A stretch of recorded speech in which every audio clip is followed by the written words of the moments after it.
Alright, what's up everybody, back for another edition of Everyday Hoops. Hope guys are having a good one. So, we all know the Sacramento Kings this season ended their 16-year-long playoff drought en route to making the NBA playoffs. But, do you remember the 2019 Sacramento Kings team that was supposed to end the streak first? We're going to talk about that team in depth today, reviewing that season, seeing how that Kings team did. Thank you guys for the views on the videos and the shorts recently. Really appreciate it. If you like the content around here, consider subscribing, like, turn notifications, all stuff like that. I really appreciate it. It helps out a lot. Look at the analytics, a little bit less than 1% of you that actually watch the videos or subscribe. So, you know, if you like the content, subscribe button. I really appreciate it a whole lot. And yeah, I don't want to waste any more of your time. Let's get right into it. So we're going to start with the season before the 2019 Kings, the 2017-18 season. The Kings finished with a 27-55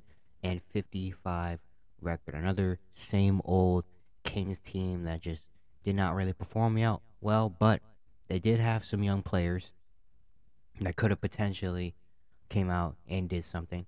They finished 27-55, 12th in the Western Conference, and the NBA draft, the lottery, actually went their way as they finished with the second overall pick.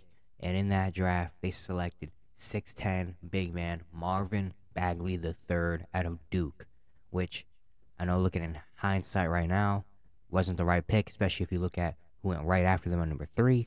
But at that time, it looked like a really good pick. Bagley was one of the top high school guys, and in college, he had a really solid season at Duke as a 6'11" big man that can score from all different levels, shooting the 3-ball, scoring in the mid-range, posting up and scoring inside, being athletic as well. Just looked like he had a lot of talent, which is what the Kings really needed.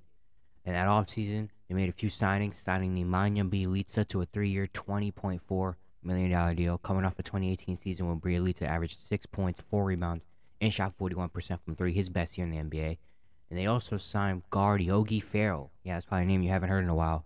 But he signed a 2-year, $6.1 million deal, coming off the 2018 season in Dallas where he averaged 10 points, 3 rebounds, and 2.5 assists. And their last bigger move of the offseason was trading away one of their veteran wings, Garrett Temple, to the Sacramento Kings for Ben McLemore, an old friend of theirs, Deontay Davis, who was eventually waived before the season, a second-round pick, and some cash just to clear up some money. Coming into the season, the Kings actually did not look like a horrible team. They had a lot of good young talent. They could have Marvin Bagley, who they just drafted. They had a 21-year-old De'Aaron Fox coming into his second season in the NBA, a 26-year-old Buddy Hield coming into his third year, a 26-year-old Bogdan Bogdanovic coming into his second year, a 25-year-old Willie Cauley-Stein on the last year of his rookie contract, a 20-year-old Harry Giles, who was a former number 1 overall recruit and a first-round pick that didn't play in his first year, so technically this will be his rookie season, a 23-year-old Justin Jackson, another first-round pick who was coming into his second year, and a 22-year-old Skal Labissiere coming into his third year, who's another former top high school guy, with a couple of nice veterans like Iman Shumpert and Costa Koufis. They also had a very weird situation with Zach Randolph. Randolph had an amazing season in 2018, year before in Sacramento, after signing a 2-year deal with them in the offseason. But coming into the 2019 season, the Kings wanted to go in a younger direction. They had Marvin Bagley and all this. So Randolph and the team came to a decision to not play. So Randolph did not play the entire season with the Sacramento Kings. And honestly, I don't even see him on the bench or anything. So I think he just kind of left the team before the season. But still, the Sacramento Kings had a very young team, up-and-coming, promising thing that they haven't had in a very long time.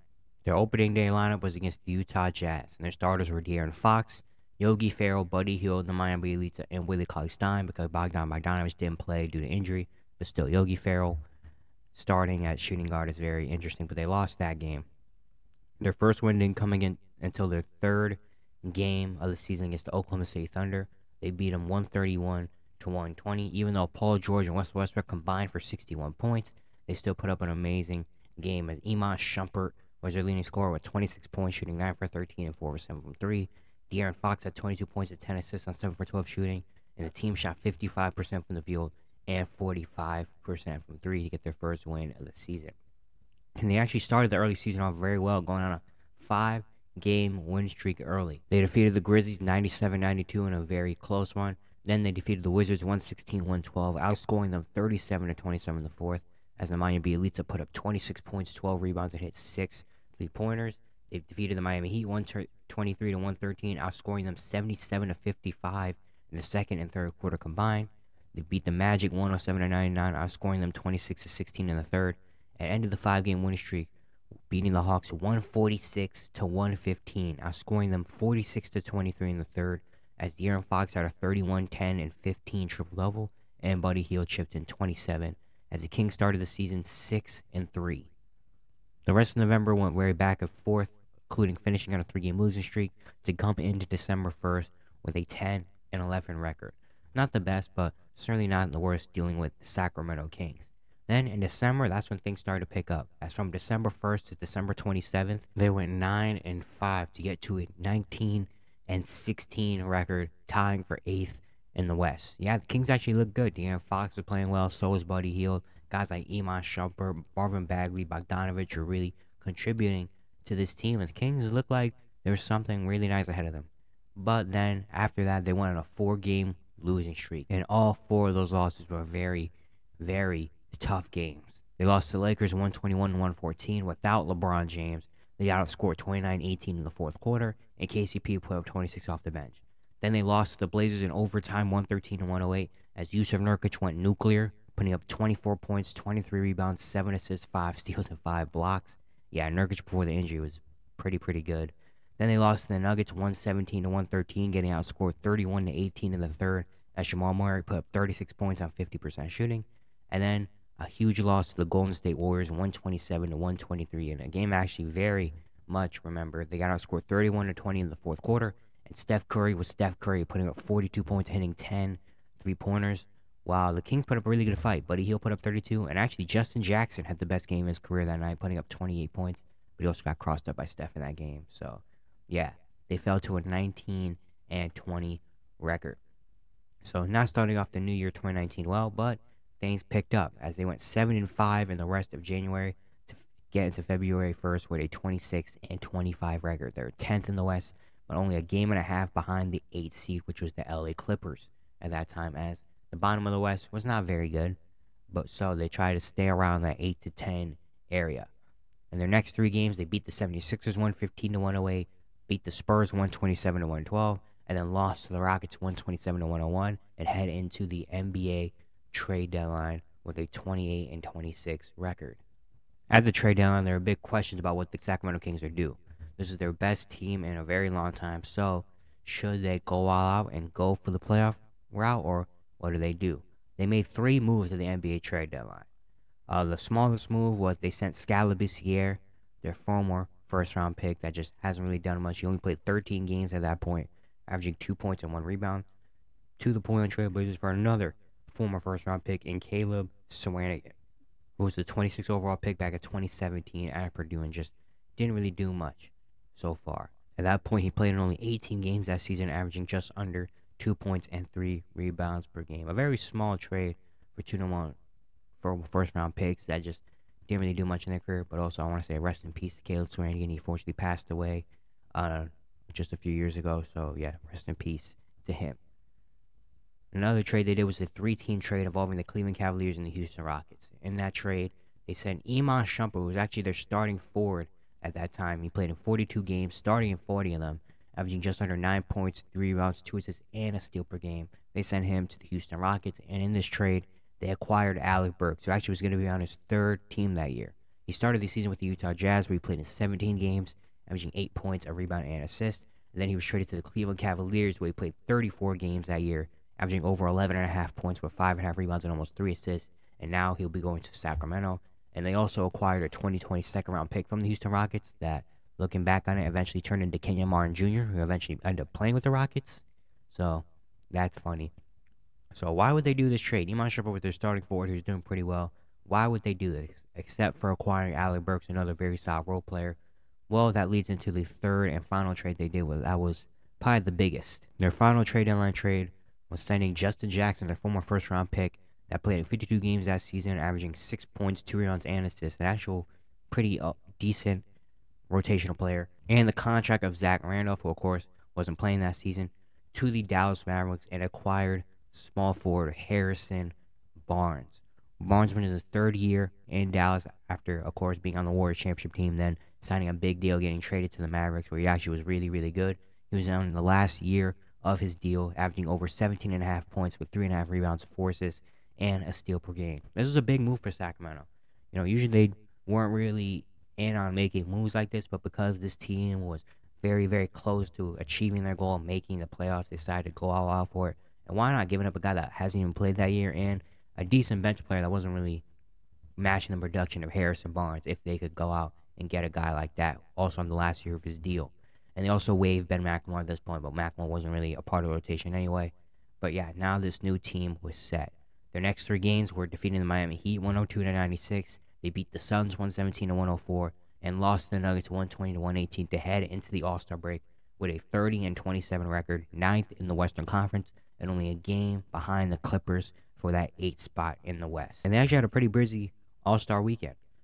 De'Aaron Fox, Buddy Hield, and Bogdanovich were all part of the Rising Stars game, while De'Aaron Fox was also in the Skills Challenge and Buddy Hield was in the 3-point contest.